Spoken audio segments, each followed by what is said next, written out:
Assalamualaikum warahmatullahi wabarakatuh. Selamat datang di channel Joyo The Explorer Channel.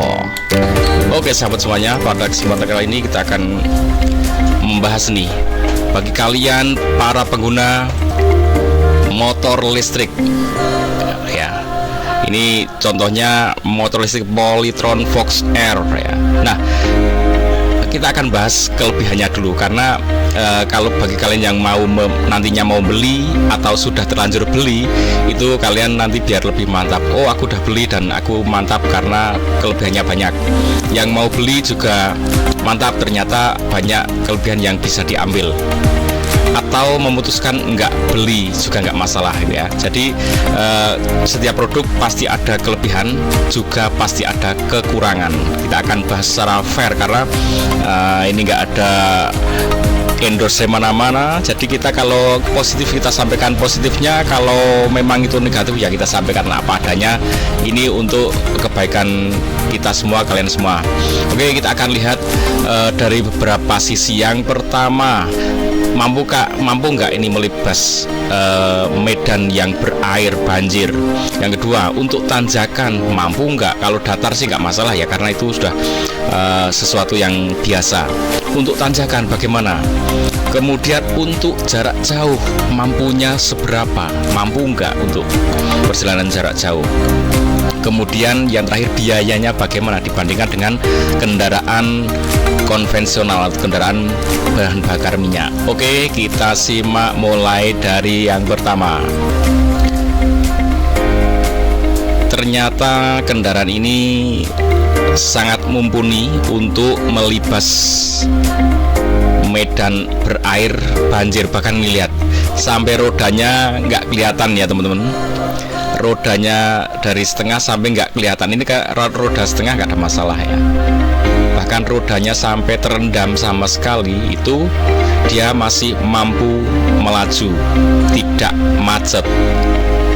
Walaupun nanti secara normal kita akan menyayangi kendaraan kita, kalau ada jalan yang berair dan yang tidak ya kita lewatkan yang nggak berair ya. Kemudian kita juga akan sayangi kalau memang tidak mengharuskan. Nah, ini sampai kakinya terendam ya. Kalau memang tidak mengharuskan untuk menerabas genangan air ya lebih baik enggak. Tentu wah ini agak ekstrim, sampai nggak kelihatan rodanya ya. Wah ini fix berarti kendaraan ini oke untuk nerabas sampai sepantat ya, untuk nerabas banjir. Wah ini ekstrim, ini sudah ekstrim, bahkan sudah terendam sepenuhnya ya. Nah, kita akan menyayangi kendaraan kita lebih awet kalau tidak direndam-rendam seperti ini, tapi ini hanya untuk membuktikan bahwa ini mampu ya. Untuk masalah tanjakan ini sebenarnya kalau di manual booksnya ya, ini kecepatan maksimal 95 km per jam, jarak tempuhnya 130 km, kemampuan menanjak itu 14 derajat kemiringannya ya. Kemiringannya 14 derajat. Coba kita lihat seperti apa. Oke, mode D drive. Ini tanjakan 36 derajat ya. Ini pengujian untuk 36 derajat. Jadi sudah melebihi dari seharusnya. Kemudian mode sport. Kalau mode sport tentunya akan lebih kuat ya, lebih ringan untuk tanjakan yang sama. Kemudian ini stop and go ya, dari posisi nanjak tengah. Nih mode sport ya. Oke, bukan nggak kuat, tapi gini teman-teman, karena ini sistem magnet itu dia harus dapat torsi awal dulu. Nah ini begitu udah dapat torsi awal, maka dia untuk melanjutkannya kuat. Tapi kalau dia belum nggak dapat torsi awal, dia nggak kuat ya. Ini tips juga untuk kalian ya. Jadi kalau posisi stop seperti ini, jangan dipaksakan, apalagi boncengan, dipaksakan ditarik gas semaksimal mungkin pol, sementara dia nggak gerak, itu bisa membuat panas pada kumparan roda kalian yang di roda belakang itu panas, bisa kebakar. Maka dibantulah dengan sedikit dorongan dulu, didorong ke depan. Setelah dia mendapatkan putarannya, maka dia akan, magnet-magnet itu akan mulai mendorong pelan-pelan ya. Jadi pastikan jangan dipaksa dengan kondisi dia berhenti di gas maksimal. Itu seperti dikasih aliran listrik setinggi-tingginya sementara magnetnya diam. Nah, itu bisa menyebabkan kebakar ya. Oke, dorong dikit, pastikan dapat putaran awal untuk mendorong. Masing-masing magnet itu memberikan saling tolak dengan baik, sehingga ini begitu sudah jalan, maka dia mampu ya, buktinya mampu ya. Begitu sudah dapat torsi awal, putaran awal, maka dia mampu melanjutkan nanjaknya tadi. Oke, itu tips bagi kalian yang punya kendaraan listrik. Dan stop and go di tanjakan seperti ini, jangan dipaksakan ya. Nah, nih bisa ya, begitu dapat putaran awal maka dia bisa melanjutkan seterusnya.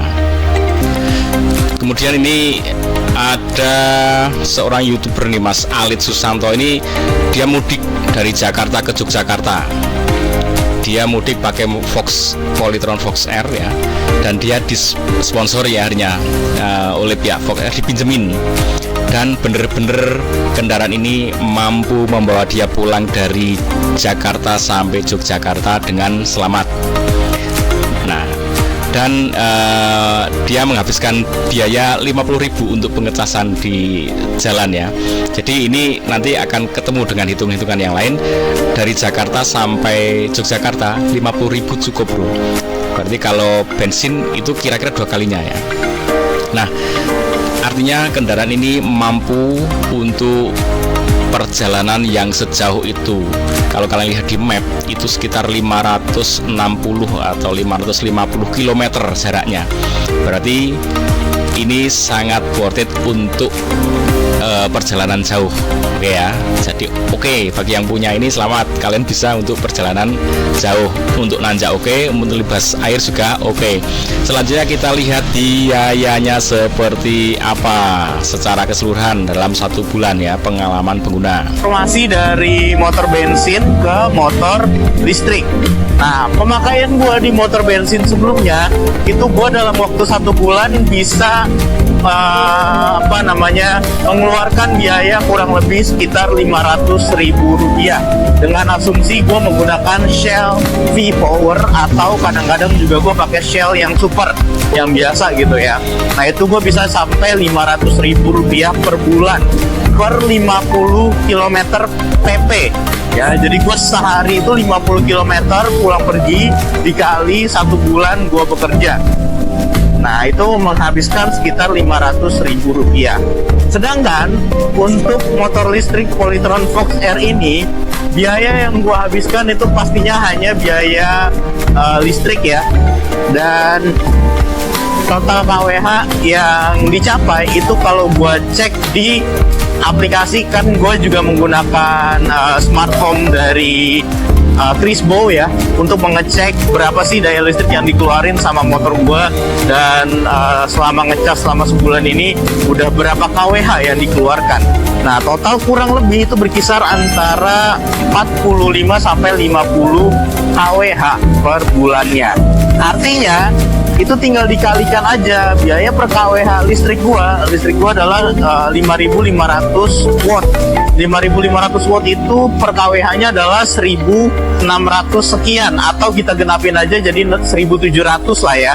Nah, 1.700 itu dikali kurang lebih 50 kWh, itu biaya per bulannya kurang lebih mencapai 80.000 sampai 90.000, atau kita genapin aja jadi 100.000. Oke, 100.000 itu udah paling besar biaya listrik per bulan yang gua keluarkan untuk Polytron Fox R. Nah, 100.000 tadi ditambah dengan biaya sewa baterai, yang dimana kita butuh Rp200.000 Jadinya total biaya yang dikeluarkan oleh motor ini supaya bisa jalan selama 50 km pulang pergi gua ke kantor ya, itu menghabiskan total Rp300.000 bersih. Ya, jadi bersihnya adalah sekitar Rp300.000. Oke, jadi selisih 200.000 ya. Kalau pakai bensin 500.000, kalau pakai motor listrik dia 300.000, berarti menghemat 200.000. Oke teman-teman, ikuti terus Joyo The Explore Channel. Jangan lupa bahagia. Assalamualaikum warahmatullahi wabarakatuh.